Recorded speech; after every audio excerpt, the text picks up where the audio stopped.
Hey everybody, Big Ankovich here, podcaster, author, and carnivore, and it is day 45 of the beef, butter, bacon, and eggs challenge that Marshal and I are doing here on Big Ankovich on health.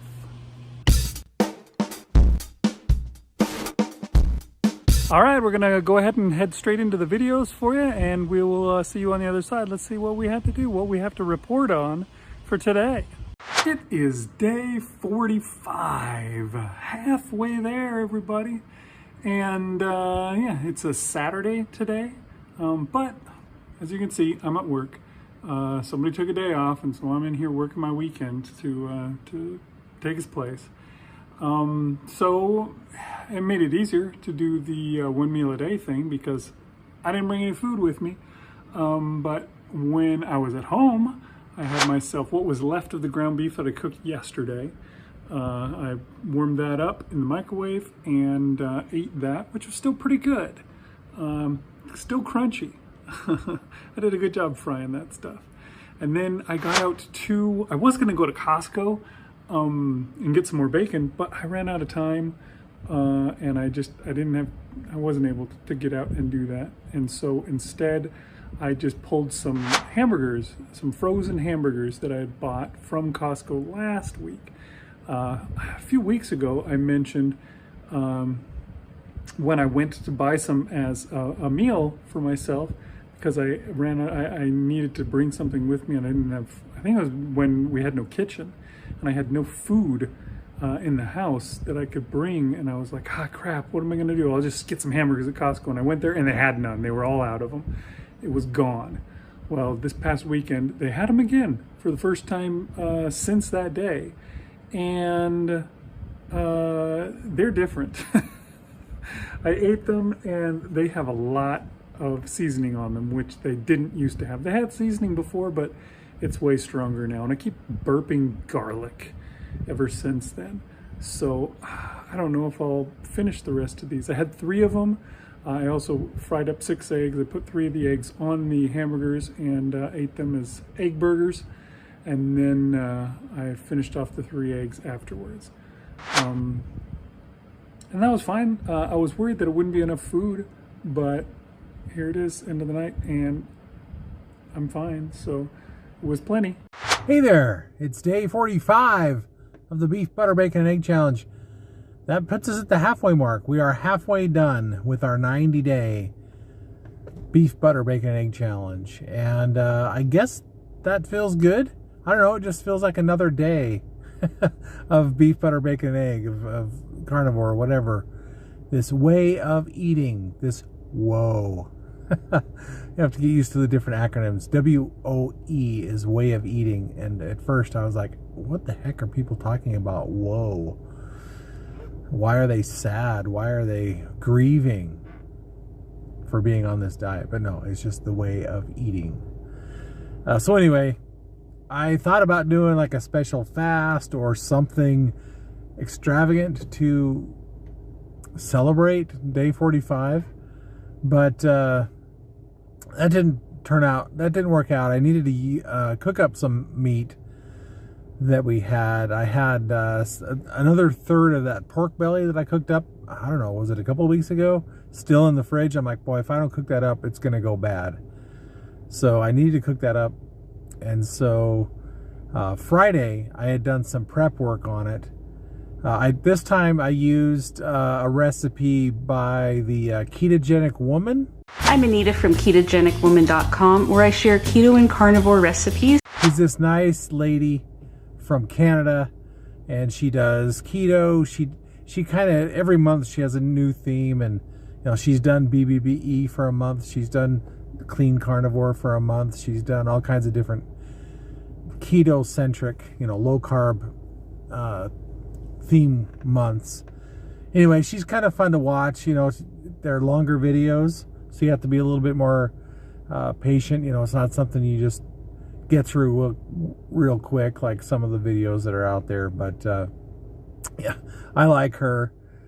She's pretty down to earth, pretty fun to watch. But anyway, she had this pork belly recipe where you prepare it the night before. You put grooves into the skin that's on top of the pork belly, and you pour salt on it, and then you put it away, put it in the fridge for like 20 minutes or a half hour or something like that, and that gets all the moisture. The salt pulls all the moisture out of the pork belly skin, and then you dab that off, and then you leave it in the fridge overnight, and that dries it out even more.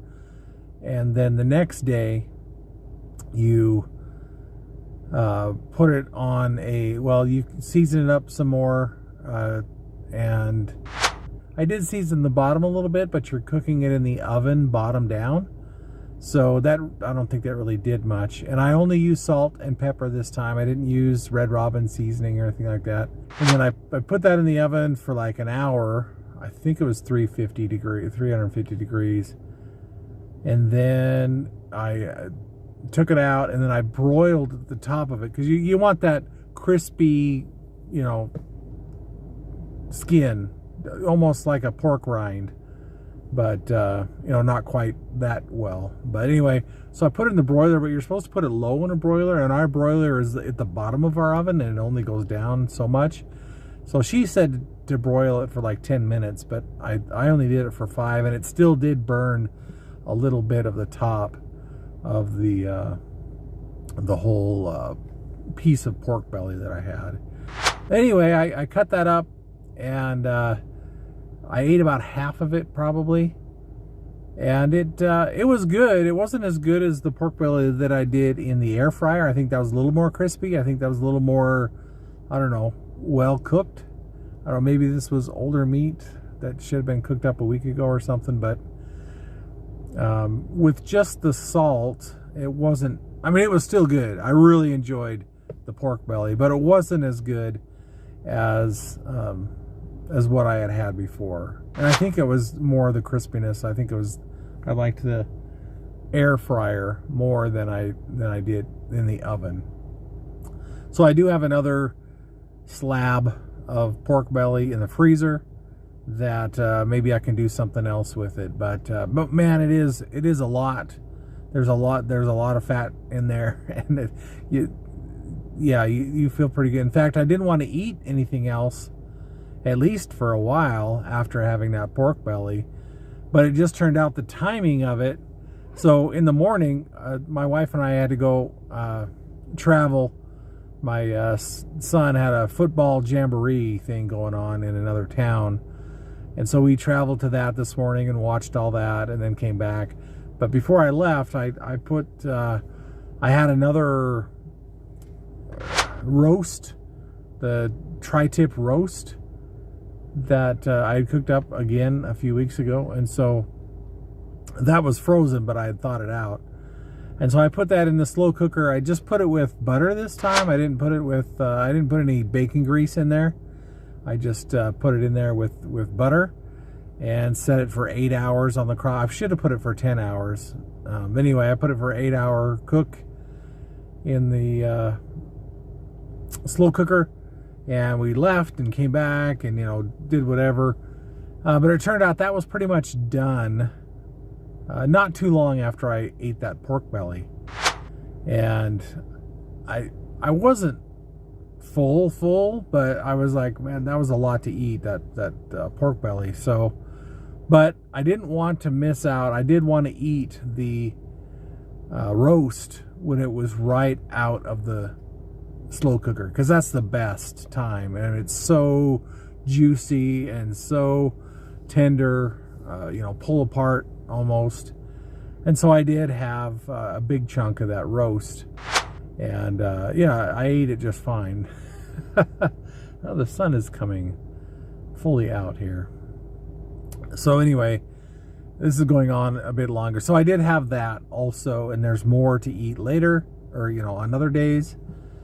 So I have more pork and more beef to eat later on. So anyway, sorry this is so long, but it was pretty involved. I did a lot of cooking yesterday and a lot of prep work, so I might as well represent what I've been doing.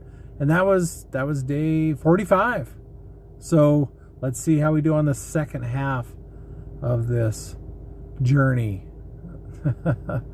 But yeah, 45 days is a long time. You know, before Big and I have only done 30-day challenges, so 90 days seems like a long journey, but all you got to do is keep going, which is what I'm going to do. So there you go, day 45, and 50% of this 90-day beef, butter, bacon, and eggs challenge is in the books.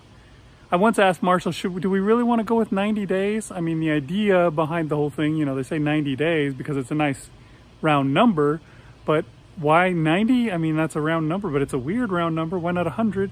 Because that's a more round number. But yeah, they go 90, obviously, because it's supposed to be 3 months.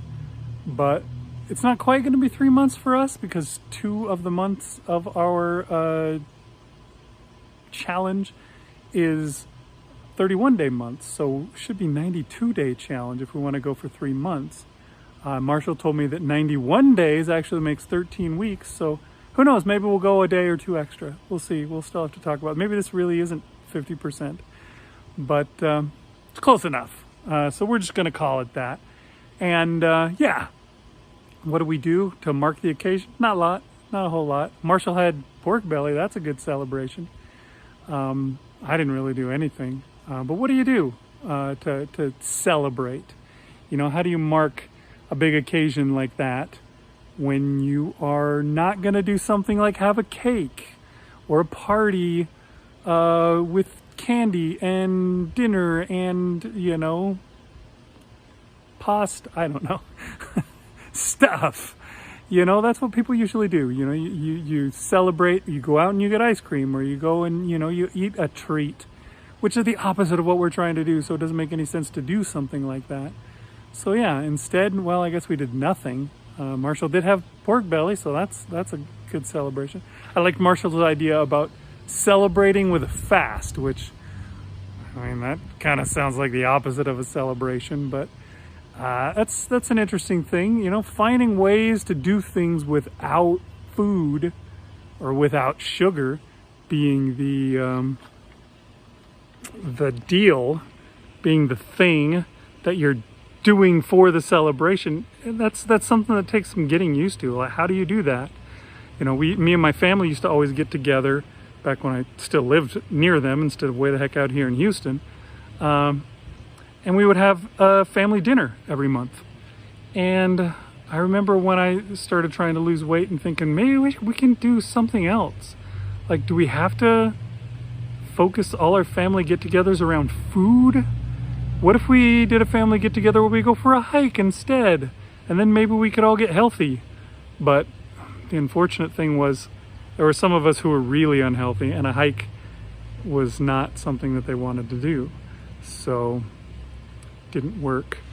But yeah, that's one of those things that, you know, it's best to try and start now, you know, start finding some other way to enjoy people's company and to celebrate and to have fun with each other that doesn't involve eating, that isn't all about food. Or I don't know, you go to barbecue, I guess, because that's actually food instead of garbage. Maybe that's the way. Anyways, that's all I got for you today. I'll talk to you guys next time on Big Anklevich on Health.